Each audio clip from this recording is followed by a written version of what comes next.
Hoy y siempre, la salud ha sido una de las más grandes preocupaciones de toda la humanidad. Y desde 1998 le hemos informado a través de su televisión los cambios más importantes en esta materia. Para 1998, una gripa o una infección intestinal eran algo muy común en todo el mundo, y Puebla no era la excepción. En ese año, las enfermedades del corazón, los tumores malignos y la diabetes mellitus eran las tres principales causas de muerte en nuestro estado. En aquel entonces, Puebla no contaba con tantos hospitales como los que hay ahora, y el sistema de salud tenía enormes carencias debido a las nuevas reformas, los cambios demográficos y a la crisis del 95. Cada vez tenemos una proporción más amplia de la población como adultos mayores, y esta población justo requiere servicios médicos mucho más costosos y de atención permanente. Hay una demanda de atención médica mucho más costosa justo en el momento en que estamos teniendo una crisis del sector salud. A partir de 1998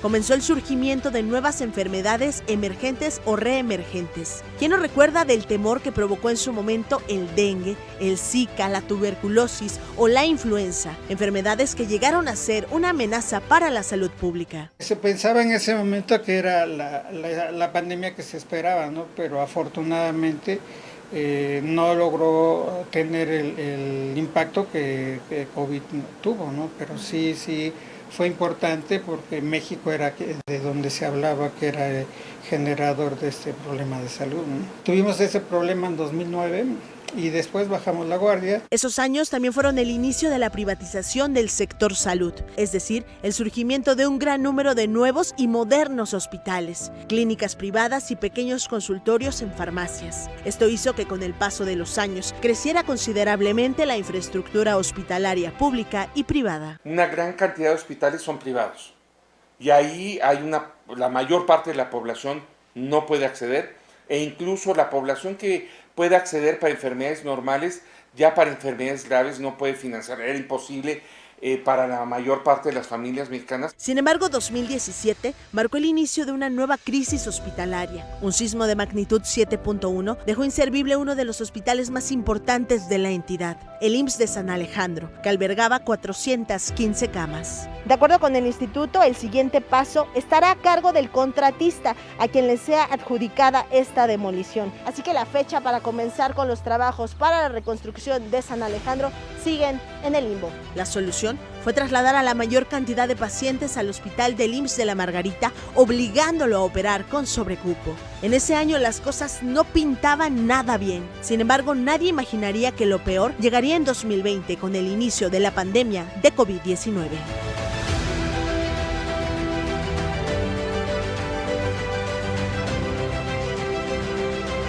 Esta enfermedad empeoró la situación de hospitales como la Margarita y demostró que realmente Puebla no contaba con el sistema de salud ni con los hospitales o clínicas suficientes para combatirla. En la pandemia, claramente todo sistema de salud iba a ser sobrepasado porque no se puede tener un sistema de salud con esas capacidades permanentemente. Nuestros hospitales públicos ya estaban sobrepasados. El COVID era una enfermedad nueva. Nadie sabía nada de ella, ni de su propagación, tratamientos y consecuencias. En poco tiempo, el COVID hizo a todos usar cubrebocas, caretas, tapetes sanitizantes y toda clase de menjurjes para protegernos. El COVID hizo a todos encerrarse en sus hogares y a nosotros salir a la calle. El pánico llegó. Los hospitales estaban saturados, los medicamentos escasearon, muchos peleaban por un tanque de oxígeno y la gente comenzó a morir. En total, más de 17,000 poblanos perdieron la batalla ante esta cruel enfermedad.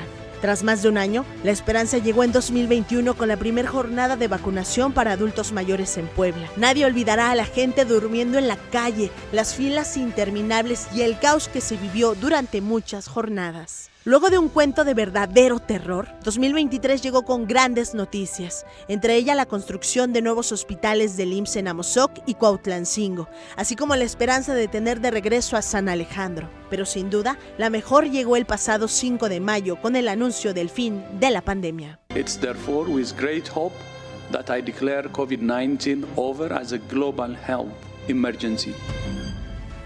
Desde 1998, Puebla ha vivido un torbellino de cambios, nuevos hospitales, la caída de San Alejandro, el colapso de la Margarita, la llegada del COVID-19, entre muchos más. A lo largo de estos 25 años, hemos estado siempre en el lugar de la imagen con objetividad, valentía y pasión. Roxy Zavala, Imagen Noticias Puebla.